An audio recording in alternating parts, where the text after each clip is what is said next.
c'est un peu difficile parfois de parler de l'instrumentiste parce qu'au fond, nous sommes tous des instrumentistes. Même ceux qui chantent aussi sont des instrumentistes. Ils utilisent leur voix. Donc en fait, déjà, tout ce que nous avons entendu là avec le frère Tony, la sœur Marina, s'applique effectivement à l'instrumentiste. Tout ce que nous avons entendu. Donc en fait, nous allons peut-être essayer d'aborder des aspects techniques, mais nous devons toujours garder à l'idée que tout ce que nous venons d'entendre s'applique à la vie de l'instrumentiste. La prière, la spiritualité, aller en profondeur, tout ça, c'est d'abord la base de ce que va faire un instrumentiste sur son instrument. La première qualité d'un instrumentiste, c'est l'humilité. Il ne doit pas se mettre en avant de celui qui prêche la parole, qui dit la parole. Nous devons être en dessous. En ce qui concerne le chant, nous sommes là pour apporter la couleur qu'il faut à un moment donné.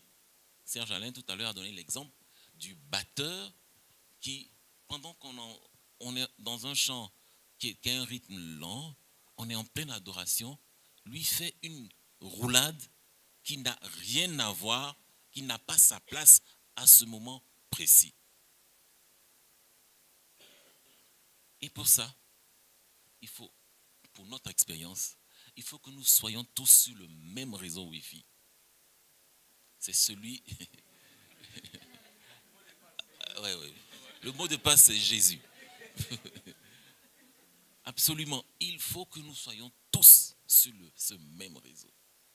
Parce que quand cela est un seul regard, mais un regard empreint d'amour, de gentillesse au frère, suffit à lui faire tel solo ou telle roulade.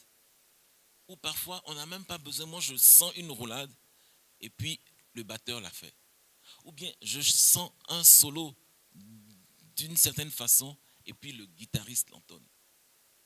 Ou bien, le chanteur, quand il commence à chanter, qu'il se tourne et qu'il me regarde, je sais, sans qu'on ait besoin de me dire quoi que ce soit, ce que je dois faire. Mais c'est vraiment, c'est de l'ordre de la grâce. Un jour, on a été à une évangélisation et celui qui était à la table de message a dit qu'il fallait qu'on fasse la balance. Et il m'a dit encore, fais du jazz là, du blues là. Je lui ai dit, moi, je vais te dire une chose. Je joue pour le Seigneur. Et je joue juste ce que le Seigneur me donne de jouer pour toucher le cœur des gens. C'est tout. À part ça, je ne fais pas de solo, je ne fais pas de bruit, je ne fais pas le malin. Si bien que je ne dis pas, vous allez peut-être remarquer, quand je joue, j'ai les yeux souvent fermés. Souvent, on me fait le reproche, on dit, tu as les yeux fermés, quand on veut te dire de faire un geste ou bien quelque chose, on veut arrêter, tu continues. Je dis non, parce que je suis plongé et je suis en contact avec le Seigneur. Donc, c'est ce que je voulais vous partager. Quand on joue de l'instrument, il faut être comme connecté au Seigneur. C'est très important. Souvent, l'instrumentiste peut se contenter juste de 1, 2 ou 3 choses qu'il sait faire et il s'arrête là. Mais au fond, nous jouons pour Dieu.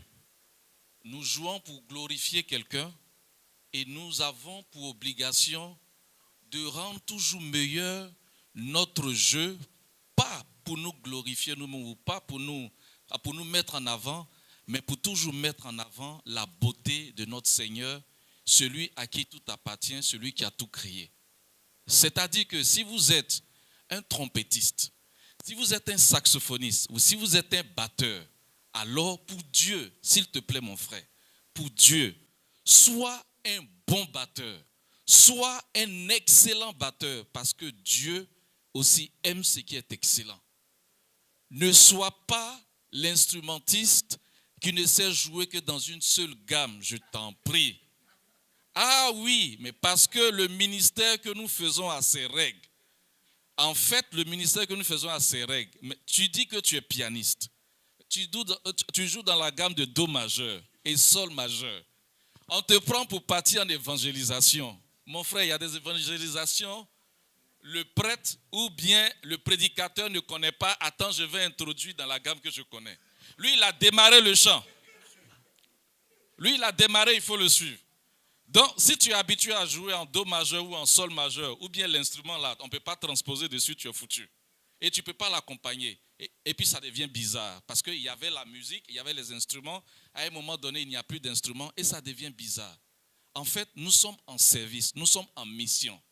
La mission se prépare, tant spirituellement, mais aussi pour ceux qui touchent aux machines et qui jouent ces machines-là. Les machines ont aussi leurs règles. Il faut que nous apprenions à les connaître. Ça fait partie de notre devoir. L'instrumentiste doit également chanter.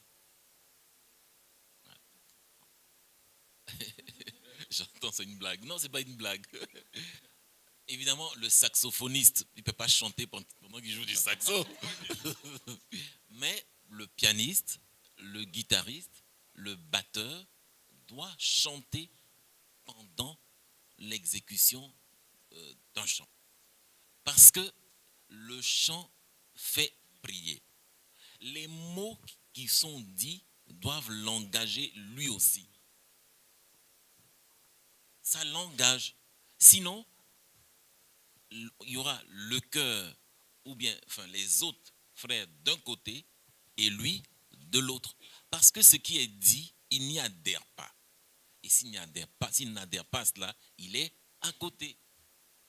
Donc l'instrumentiste doit chanter. Deuxième raison pour laquelle il doit chanter, s'il chante, il va jouer moins fort.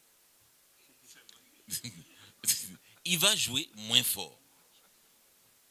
Non, parce que c'est vrai que nous, les instrumentistes, on a ce défaut-là, on aime bien entendre un peu notre on aime un peu entendre notre instrument, voilà. Bon, mais là aussi, il y a des questions techniques, selon tout à l'heure qu'on abordera dans la question des périphériques. Allez, il y a tout plein de choses, régler les haut-parleurs, les retours de scène, etc.